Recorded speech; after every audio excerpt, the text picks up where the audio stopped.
Tumayo po ang lahat, dasalin po natin ang orasyon. Sa ngalan ng Ama, at ng Anak, at ng Espiritu Santo. Amen. Binati ng anghel ng Panginoon si Ginoong Santa Maria. At siya'y naglilila lang ng Diyos Espiritu Santo. Aba, Ginoong Maria, napupuno ka ng grasya. Ang Panginoong Diyos ay sumasa iyo. Bukod kang pinagpala sa babaing lahat, at pinagpala naman ang iyong anak na si Jesus. Santa Maria, Ina ng Diyos, ipanalangin mo kaming makasalanan, ngayon at kung kami mamamatay. Amen. Narito ang alipin ng Panginoon. Maganap sa akin ayon sa wika mo. Aba, Ginoong Maria, napupuno ka ng grasya. Ang Panginoong Diyos ay sumasa iyo. Bukod kang pinagpala sa babaing lahat, at pinagpala naman ay ang anak na si Jesus. Santa Maria, Ina ng Diyos, ipanalangin mo kaming makasalanan, ngayon at kung kami mamamatay. Amen. At ang Verbo ay nakatawang tao. At tumira sa gitna natin. Aba, Ginoong Maria, napupuno ka ng grasya. Ang Panginoong Diyos ay sumasa iyo. Bukod kang pinagpala sa babaing lahat, at pinagpala naman ay ang anak na si Jesus. Santa Maria, Ina ng Diyos, ipanalangin mo kaming makasalanan, ngayon at kung kami mamamatay. Amen. Ipanalangin mo kami, Santang Maria, Ina ng Diyos, Nang kami dapat makinabang sa mga pangako ni Jesucristong aming Panginoon. manalangin tayo. Panginoon naming Diyos, kasihan mo nawa ang aming mga kaluluwa ng iyong mahal na grasya, at yayamang dahilan sa pamamalita ng anghel, ay nakilala namin ang pagkatawang tao ni Jesucristong anak mo, pakundangan sa kanyang pagkapakasakit at pagkamatay niya sa krus, ay papakinabangin mo kami ng kanyang pagkabuhay na mag-uli sa kaluwalhatian sa langit, alang-alang kay Jesucristong aming Panginoon. Amen. Luwalhati sa Ama, at sa Anak, at sa Espiritu Santo. Kapara na sa unang-una ngayon, magpakailanman, magpasawalang hanggan. Amen. Luwalhati sa Ama, at sa Anak, at sa Espiritu Santo. Kapara na sa unang-una ngayon, at magpakailanman, magpasawalang hanggan. Amen. Luwalhati sa Ama, at sa Anak, at sa Espiritu Santo. Kapara na sa unang-una ngayon, at magpakailanman, magpasawalang hanggan. Amen. Sa ngalan ng Ama, at ng Anak, at ng Espiritu Santo. Amen. Magandang gabi po sa inyong lahat.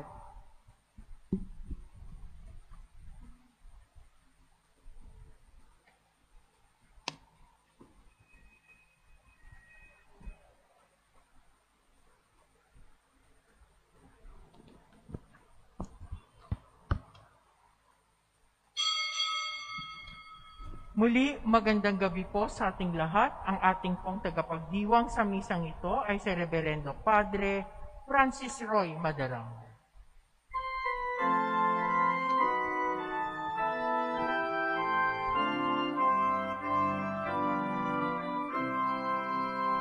Ang lahat dapat ay magpasalamat sa Amang lumikha ng lahat, kay Mariang ina ni Kristo, at sa kanyang mahal na puso, ang tanging gumabay sa kanyang buhay, sa paglilingkod sa tanan.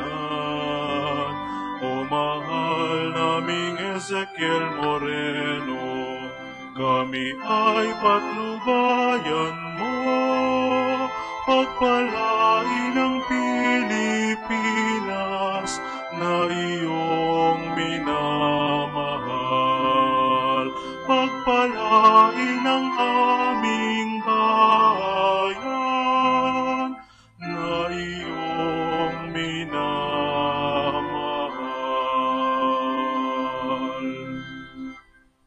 Sa ngalan ng Ama, ng Anak at ng Espiritu Santo. Amen.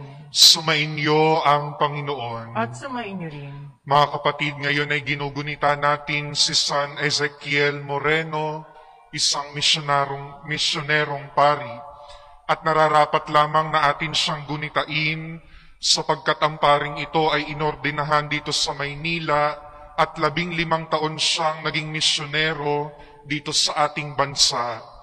Tayo ay nagpapasalamat sa Kanya sapagkat isa siya sa mga tao na nagpalaganap ng mabuting balita sa iba't ibang kapuluan ng ating bansa.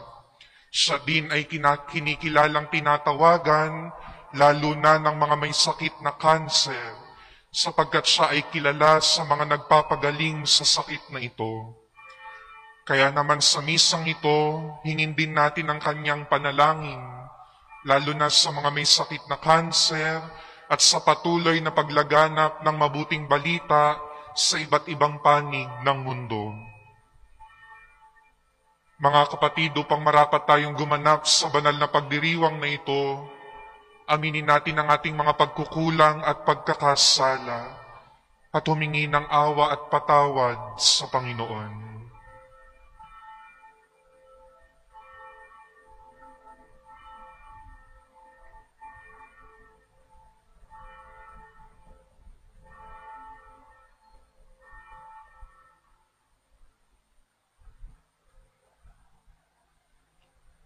Inaamin ko Sa makapangyarihang Diyos at sa inyo mga kapatid, na lubha akong nagkasala sa isip, sa salita, sa gawa, at sa aking pagkukulang. Kaya isinasamo ko sa mahal na Birheng Maria, sa lahat ng mga anghel at mga banal, at sa inyo mga kapatid, na ako'y panalangin sa Panginoong ating Diyos. Kaawaan tayo ng makapangyarihang Diyos, patawarin tayo sa ating mga kasalanan, at patnubayan tayo sa buhay na walang hanggan. Amen.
Manalangin tayo.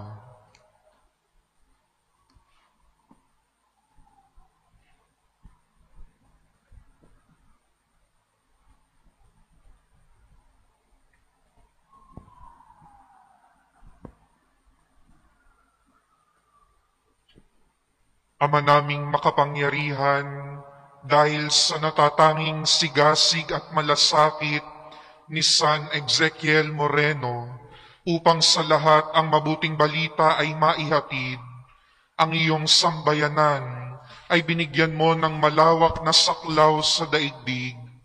Bilang tugon sa kanyang pagdalangin, lagi nawang magkaroon ng bagong bugso ng pananalig at kabanalan sa pamamagitan ni Hesukristo, kasama ng Espiritu Santo, magpasawalang hanggan. Amen.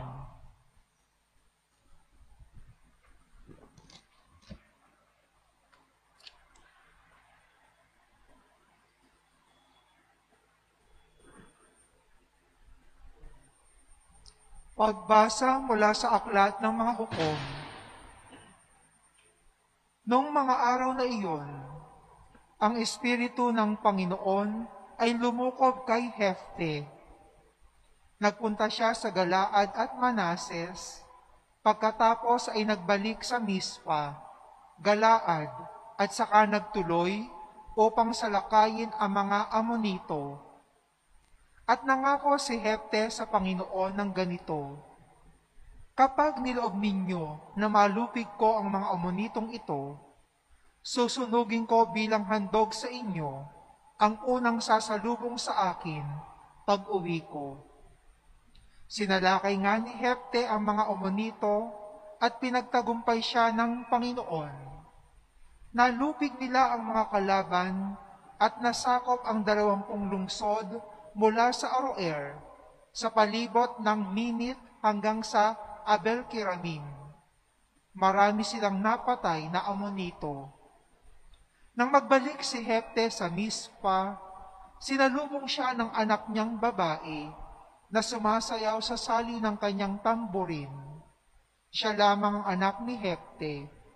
Nang makita siya ni Hefte, hinatak niya ang kanyang kasuotan at buong paghihinagpis na sinabi, anak ko, kay bigat na bagay nitong ginawa mo sa akin ngayon. Naipangako ko sa Panginoon na ihahandog ko sa kanya unang kasambahay kong sasalubong sa akin ngayon. Sumagot ang anak ni Hefte, kung nakapangako kayo sa kanya, tuparin ninyo. Yamang niloob niyang magtagumpay kayo sa inyong mga kaaway na mga Amonito. Ngunit may isa lamang po akong ipakikiusap sa inyo. Bayaan ninyong isama ko sa bundok ang aking mga kaibigan upang ipagluksa ko ng 2 buwan ang aking pagkadalaga. Pumayag naman si Hefte na umalis ng 2 buwan ang anak niya. Nagpunta nga ito sa bundok kasama ang kanyang mga kaibigan upang ipagluksa ang kanyang pagkadalaga pagkat mamamatay siya nang hindi magkakaasawa. Pagkaraan ng 2 buwan, nagbalik siya sa kanyang ama at isinagawa naman nito ang kanyang pangako sa Panginoon. Ang salita ng Diyos. Salamat sa Diyos. Handa akong naririto upang sundin ang loob mo. Handa akong naririto upang sundin ang loob mo. Mapalad ang taong may tiwala sa Diyos at sa Diyos-Diyos ay hindi dumudulog. Hindi sumasama sa nananambahan sa mga nagkalat na Diyos-Diyosan. Handa akong naririto upang sundin ang loob mo. Ang mga panghandog, pati mga hain at mga hayop na handang sunugin, hindi mo na ibig sa dambana dalhin upang yaong sala niyo'y patawarin, at sa halip, ang iyong kaloob sa akin ay ang pandinig ko upang ika'y dinggin.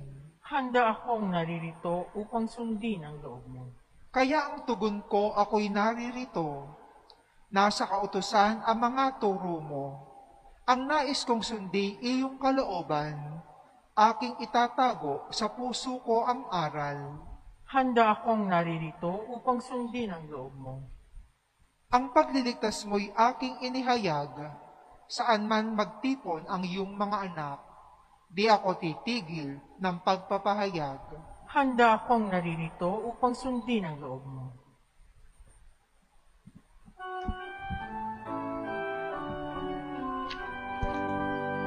Alleluia, alleluia, alleluia, alleluia, alleluia, alleluia, alleluia, alleluia. Purihin dakila, purihin ng mga bansa. Inipon ng Diyos bilang kawan niya, sa awa niya't pagmamahal. Alleluia, Alleluia, Alleluia, Alleluia, Alleluia, Alleluia, Alleluia, Alleluia.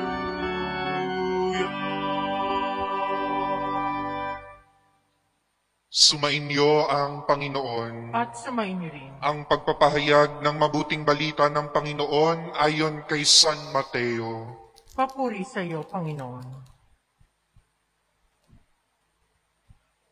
Noong panahong iyon, muling nagsalita sa mga punong saserdote at matatanda ng bayan si Jesus sa pamamagitan ng talinghaga. Sinabi niya, ang paghahari ng Diyos ay katulad nito. Naghandog ng isang piging ang isang hari sa kasal ng kanyang anak na lalaki. Sinugo niya ang kanyang mga alipin upang tawagin ang mga inanyayahan, ngunit ayaw nilang dumalo. Muli siyang nagsugo ng ibang mga alipin at kanyang pinagbilinan. Sabihin ninyo sa mga inanyayahan na naihanda ko na ang aking piging. Napatay na ang aking mga baka at mga pinatabang guya at handa na ang lahat ng bagay. Halina kayo sa piging. Ngunit hindi ito pinansin ng mga inanyayahan. Umayo sila sa kani-kanilang lakad, ang isa'y sa kanyang bukid at sa kanyang pangangalakal naman ng isa. Sinunggaban naman ng iba ang mga alipin, hinamak at pinatay. Galit na galit ang hari, pinaparoon niya ang kanyang mga kawal, pinapapuksa ang mga mamamatay taong iyon at ipinasunog ang kanilang lunsod. Sinabi niya sa kanyang mga alipin, nakahanda na ang piging, ngunit hindi karapat-dapat ang mga inanyayahan. Kaya't pumunta kayo sa mga lansangang matao at inyong anyayahan sa kasalan ang lahat ng makita ninyo. Lumabas nga sa mga pangunahing lansangan ang mga alipin at isinama ang lahat ng natagpuan, masasama't mabubuti, anupat na puno ng mga panauhin ang bulwagang pangkasalan. Pumasok ang hari upang tignan ang mga panauhin at nakita niya roon ang isang taong hindi nakadamit pangkasalan. Kaibigan, bakit ka pumasok dito nang hindi nakadamit pangkasalan? Tanong niya. Hindi nakaimik ang tao. Kaya't sinabi ng hari sa mga katulong, gapusin ninyo ang kanyang kamay at paa at itapon siya sa kadiliman sa labas. Dooy mananangis siya at magngangalit ang kanyang ngipin, sapagkat marami ang tinatawag, ngunit kakaunti ang nahihirang. Ang mabuting balita ng Panginoon. Pinupuri ka namin, Panginoong Heso Kristo. Magandang gabi po sa inyong lahat. Magandang gabi din po, At Padre. atin rin pong binabati ang lahat ng ating nakakasama sa ating pagdiriwang sa pamamagitan ng ating live streaming. Lahat tayo ay inaanyayahan ng Diyos na makihati sa kanyang buhay at mga biyaya, sapagkat wala namang pinipili ang Diyos sa kanyang pag-anyaya at pagbubuhos ng biyaya. Kahit ano pa ang sitwasyon ng tao, wala siyang itinatangi sapagkat siya ay mapagbigay ng lubos at hindi mapanghusga. Ang problema ay hindi sa Diyos. Ang problema ay sa ating mga tao. Kung tatanggapin ba natin ang paanyaya, ang pagbubuhos ng biyaya ng Diyos sa kanyang buhay, sapagkat pwedeng tanggihan ng tao ang Diyos sa paanyaya niyang makihati sa kanyang buhay at mga biyaya. Ito ang ipinapahiwatig sa atin ng mabuting balita na ating ipinahayag. Inanyayahan na sa hapag ng buhay, mas pinili pa ang ibang gawain. Mas pinili pa ang kasalanan at kasamaan. Mas pinili pa ang magdadala sa kahirapan at kadiliman ng buhay. At hindi dahil nakinig tayo sa paanyaya at tumugon ay sapat na, sapagkat maaaring sa gitna ng ating pagtugon ay bitawan muli natin ang lahat, katulad ng lalaking dumalos sa handaan na hindi nakadamit ng tama. Ang pagtugon natin sa panawagan ng Diyos ay araw-araw, sa bawat sandali ng ating buhay, dahil hindi kasiguraduhan na sa pagtugon natin ngayon ay tutugon din tayo bukas o sa hinaharap. Kapag naharap na tayo sa mga pagsubok at krus ng buhay.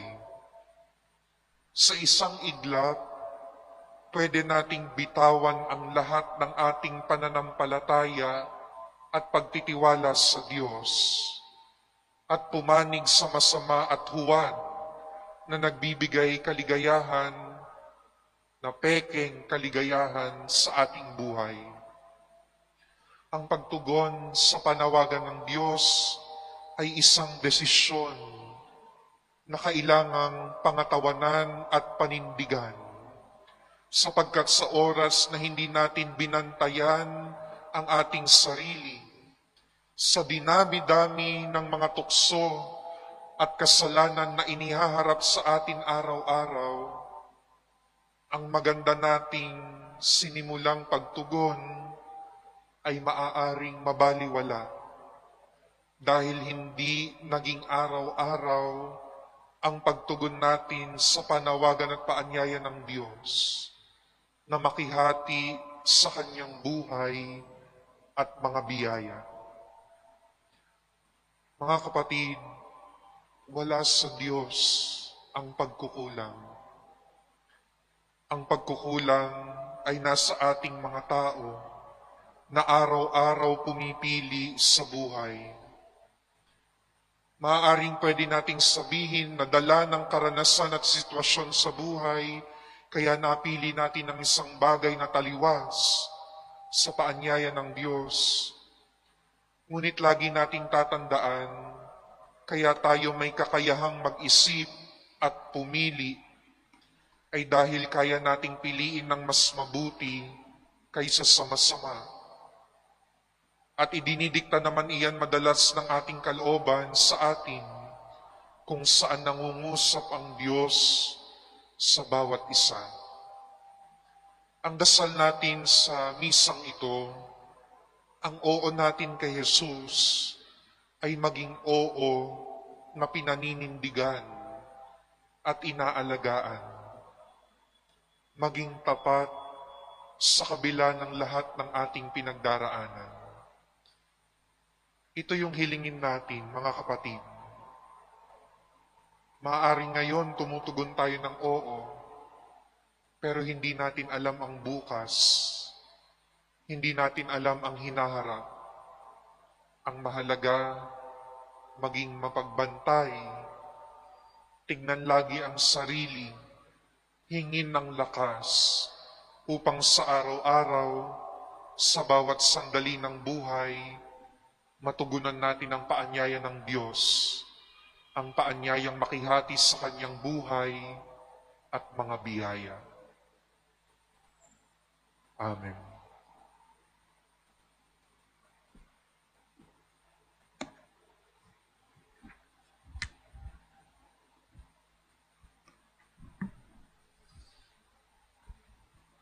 Magsitayo po ang lahat.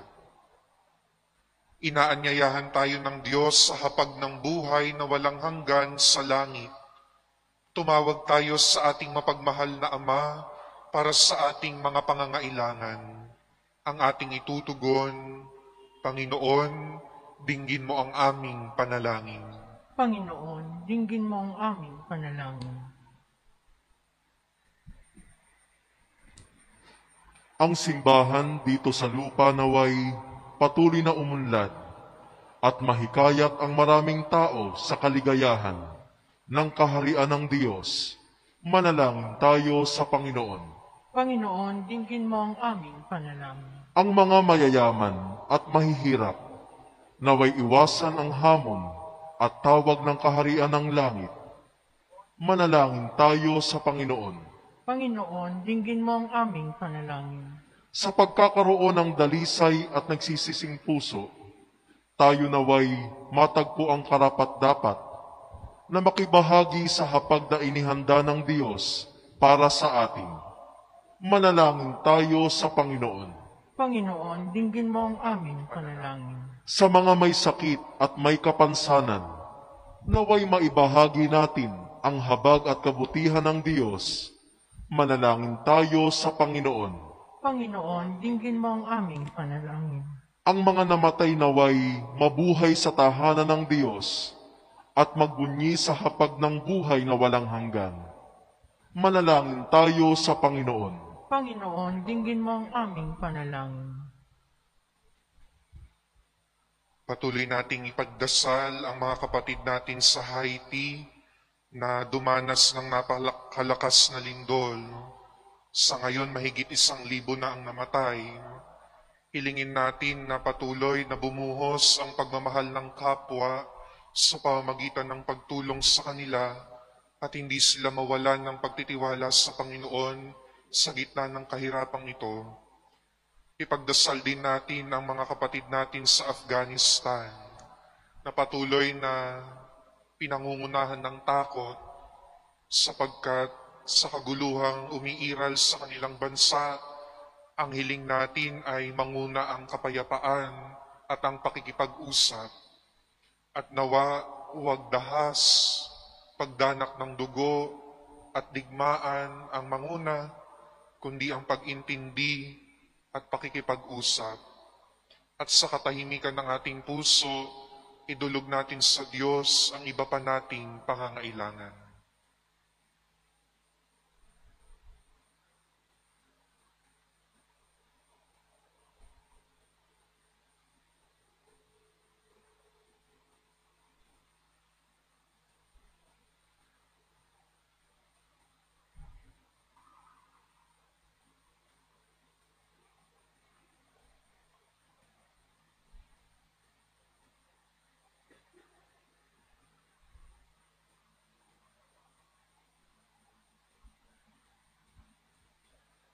Ama naming nasa langit, inaanyayahan mo kami na makapiling ka sa iyong kaharian. Habang aming ipinananalangin ang aming kapwa, tulungan mo kaming maakay sila sa hapag na inihanda ng iyong anak na si Jesucristong aming Panginoon. Amen.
Sa iyong kabutihan,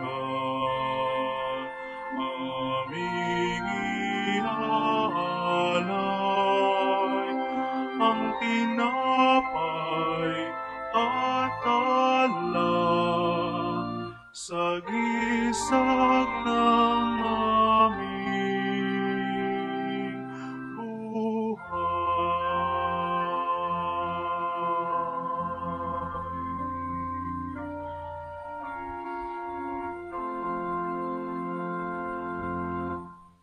Manalangin kayo, mga kapatid, upang ang paghahain natin ay kalugdan ng Diyos amang makapangyarihan. Tanggapin nawa ng Panginoon itong paghahain sa iyong mga kamay, sa kapurihan niya at karangalan sa ating kapakinabangan at sa buong sambayanan niyang banal. Ama naming lumikha, paunlakan mo ang aming mga panalangin at pagbigyan mong kami makalaya sa tanang pagkamaswayin upang sa kadalisayang iyong bigay ay aming magampanan ang paghahaing naglalahad ng aming paglilingkod sa iyo sa pamamagitan ni Jesucristo kasama ng Espiritu Santo magpa sa walang hanggan. Amen.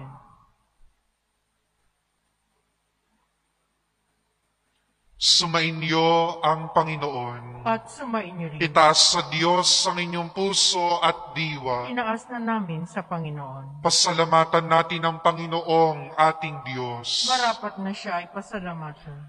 Ama naming makapangyarihan, tunay ngang marapat na ikaw ay aming pasalamatan sa pamamagitan ni Jesucristo na aming Panginoon. Ngayong si San Ezekiel ay pinararangalan sa pamumuhay niyang totoong uliran at pagiging maaasahan sa panunungkulan. Kaya't sa Jesucristo na maaasahan sa katapatan ay inihahayag sa pangangasiwa sa sambayanan. Ang malasakit ng mga ulirang tagapangasiwa noon ay nagpapatuloy magpahanggang ngayon sa mga panalangin kanilang iniuukol kaisa ng sambayanan mong dito'y nagtitipon. Kaya kaisa ng mga anghel na nagsisiawit ng papuri sa iyo nang walang humpay sa kalangitan, kami nagbubunyi sa iyong kadakilaan. Santo, Santo, Santong Panginoong Diyos ng mga hukbo, napupuno ang langit at lupa ng kadakilaan mo. O sana sa kaitaasan. Pinagpala ang naparirito sa ngalan ng Panginoon. O sana sa kaitaasan.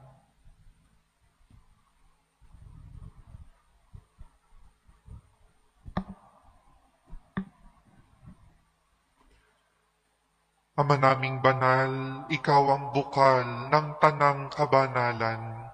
Kaya't sa pamamagitan ng iyong Espiritu, gawin mong banal ang mga kaloob na ito upang para sa amin ay maging katawan at dugo ng aming Panginoong Jesucristo.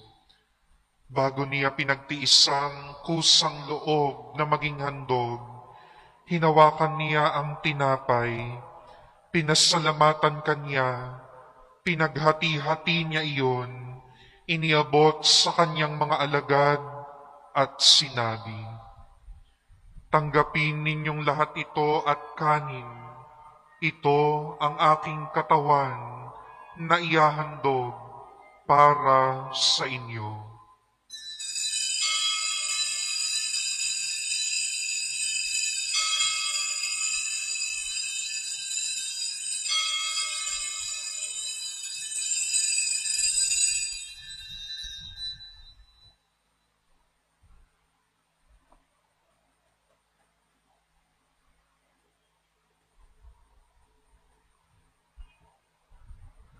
Gayon din naman noong matapos ang hapunan, hinawakan niya ang kalis, muli kaniyang pinasalamatan.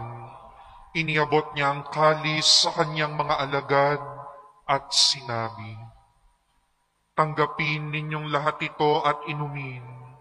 Ito ang kalis ng aking dugo, ng bago at walang hanggang tipan, ang aking dugo na ibubuhos para sa inyo at para sa lahat, sa ikapagpapatawad ng mga kasalanan. Gawin ninyo ito sa pag-alala sa akin.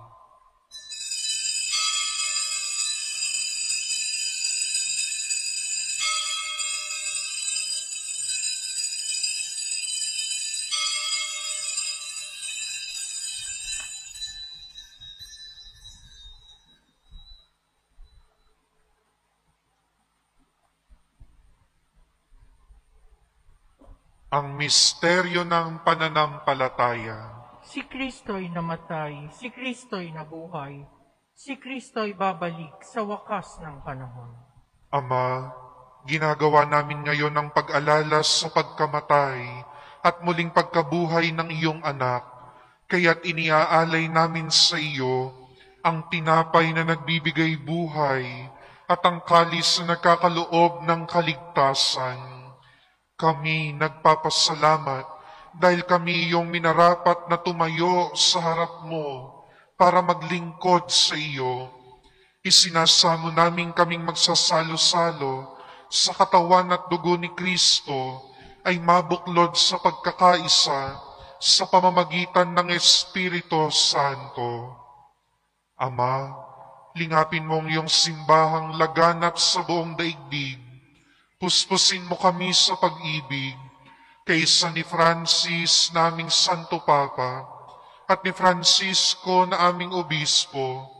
Sinoli ang kanyang katuwang na obispo at ng tanang kaparian.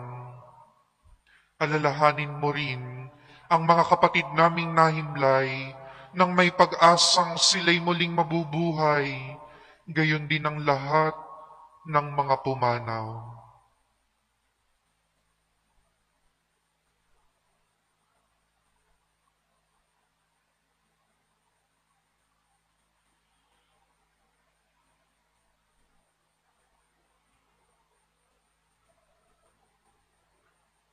Kaawaan mo sila at patuloyin sa iyong kaliwanagan. Kaawaan mo at pagindapatin kaming lahat na makasalo sa iyong buhay na walang wakas, kaisa ng mahal na Birheng Maria na Ina ng Diyos, si San Jose, ang kanyang kalinis-linisang esposo, kaisa ng mga apostol at ng lahat ng mga banal, lalo na si San Ezekiel, na namuhay dito sa daigdig ng kalugod-lugod sa iyo, may pagdiwang nawa namin ng pagpupuri sa ikararangal mo sa pamamagitan ng iyong anak na aming Panginoong Hesukristo. Sa pamamagitan ni Kristo, kasama niya at sa Kanya, ang lahat ng parangal at papuri ay sa iyo, Diyos amang makapangyarihan, kasama ng Espiritu Santo, magpa sa walang hanggan. Amen. Amen. Amen. Amen.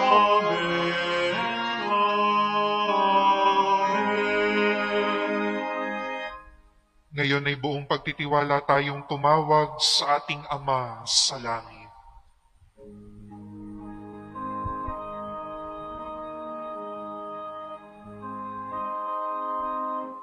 Ama namin sumasalangit ka, sambahin ang ngalan mo, mapasa amin ang kaharian mo, sundin ang loob mo.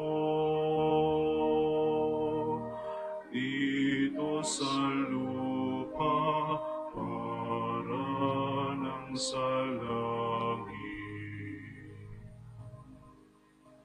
Bigyan mo kami ngayon ng aming kakanin sa araw-araw at patawarin mo kami sa aming mga sala para ng pagpapatawad namin sa nagkakasala sa amin, at huwag mo kaming ipahintulot sa tukso at iadya mo kami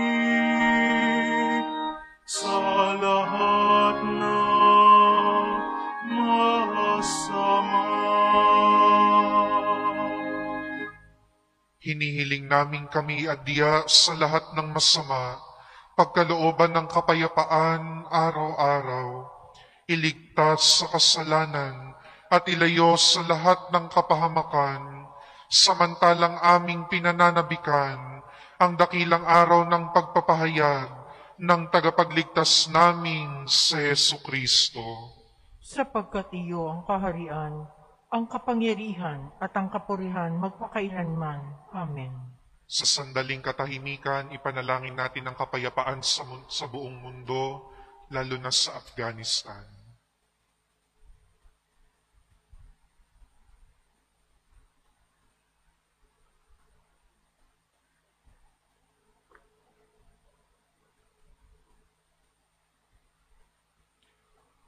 Panginoong Jesucristo, sinabi mo sa iyong mga apostol, kapayapaan ang iniiwan ko sa inyo, ang aking kapayapaan ang ibinibigay ko sa inyo. Tungayan mo ang aming pananampalataya at huwag ang aming pagkakasala. Pagkalooban mo kami ng kapayapaan at pagkakaisa ayon sa iyong kalooban, kasama ng Espiritu Santo, magpa sa walang hanggan. Amen. Ang kapayapaan ng Panginoon ay laging sumainyo. At sumainyo rin. Ibahagi po natin ang kapayapaan sa bawat isa.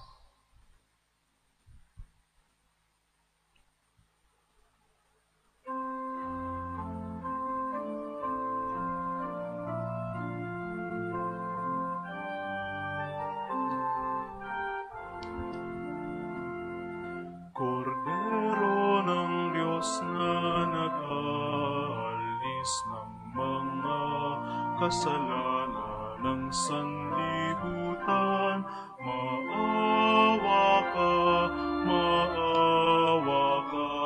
sa amin.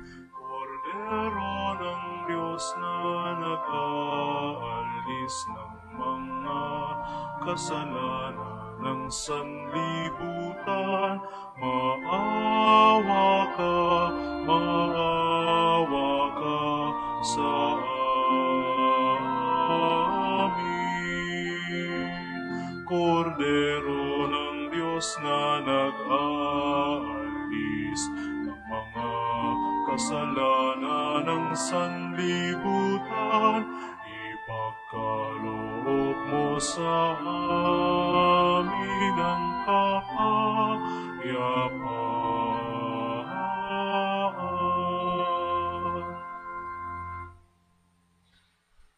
Ito ang kordero ng Diyos. Ito ang nag-aalis ng kasalanan ng sanlibutan. Mapalad ang mga inanyayahan sa kanyang piging. Panginoon, hindi ako karapat-dapat na magpatuloy sa iyo, ngunit sa isang salita mo lamang ay gagaling na ako.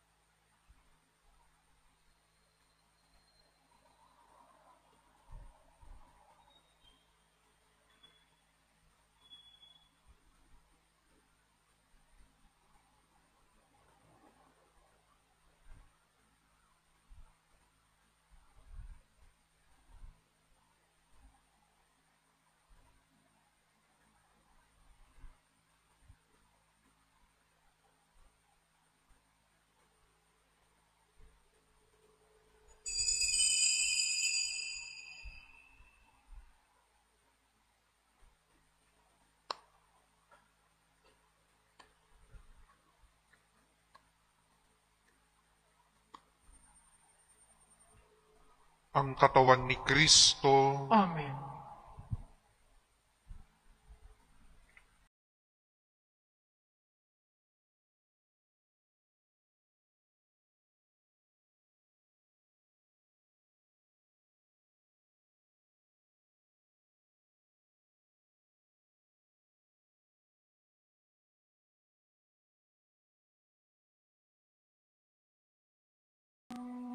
Panalangin para sa espiritual na komunyon. Sa iyong mga paanan, O Jesus, ako'y nagpapatira pa at aking inihahandog sa iyo ang aking pagsisisi, na iahayag ng aking puso, na ibinaba ng kalalita at kawalan at kabanalang iyong taglay. Ikaw ay aking sinasamba sa sakramento ng iyong pagmamahal. Aking hinahangad na ikaw ay patuloyin sa aking nagdaralitang kalooban na ilalaan ko sa iyo. Habang aking hinihintay ang kaligayahang dulot ng pakikinabang sa iyong katawan, aking hinihiling na ikaw ay tumuloy sa akin. Halina, Panginoong Hesus, manahan ka sa akin, na walang ibang hinahangad, kundi ang makapiling ka. Yakapin nawa ng iyong dalisay na pagmamahal ang aking buong pagkatao, at ako'y samahan sa buhay na ito hanggang sa yugto ng aking pagpanaw. Sa iyo ako'y naniniwala, sa iyo ako'y umaasa, at sa iyo ako'y nagmamahal. Amen.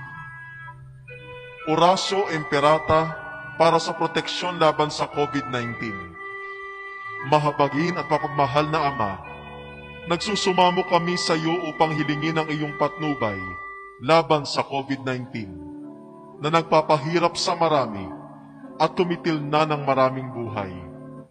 Tunghayan mo kami ng may pagmamahal at ipagkadya kami ng iyong mapaghilom na kamay mula sa takot sa karamdaman at kamatayan.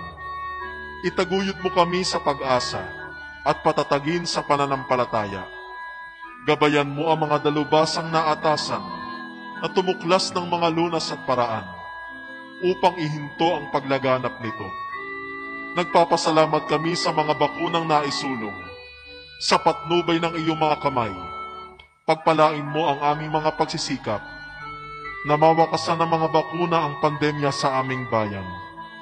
Patnubayan mo ang mga lumilingap sa may sakit upang ang kanilang pagkalinga ay malaki pa ng husay at malasakit.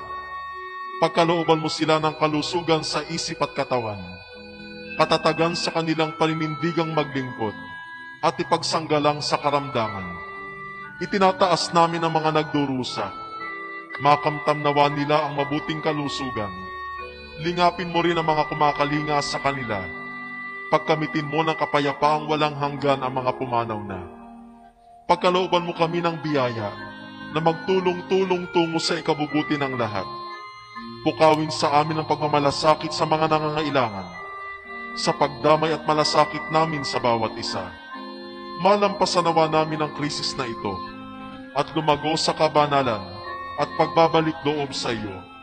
Hinihiling namin ito sa pamamagitan ng Jesucristo na nabubuhay at naghaharing kasama mo at ng Espiritu Santo, iisang Diyos magpa sa walang hanggan. Amen.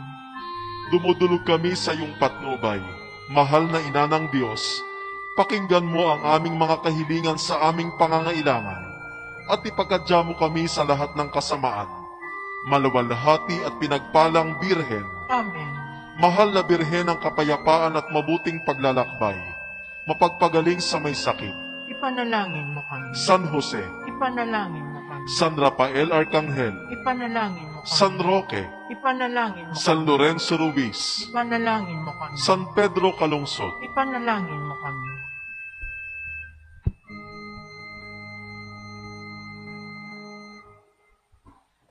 Manalangin tayo.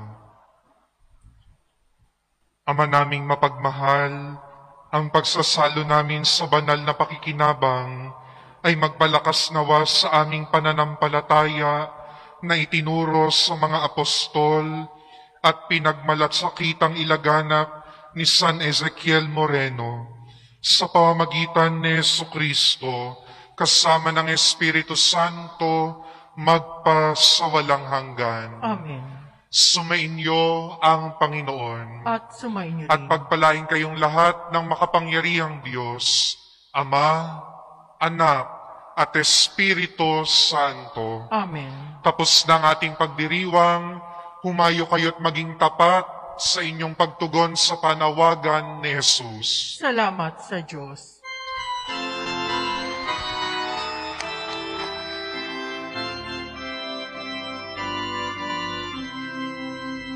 Ang lahat dapat ay magpasalamat sa amang lumikha ng lahat, kay Mariang ina ni Kristo, at sa kanyang mahal na puso, ang tanging gumabay sa kanyang buhay, sa paglilingkod sa tanan.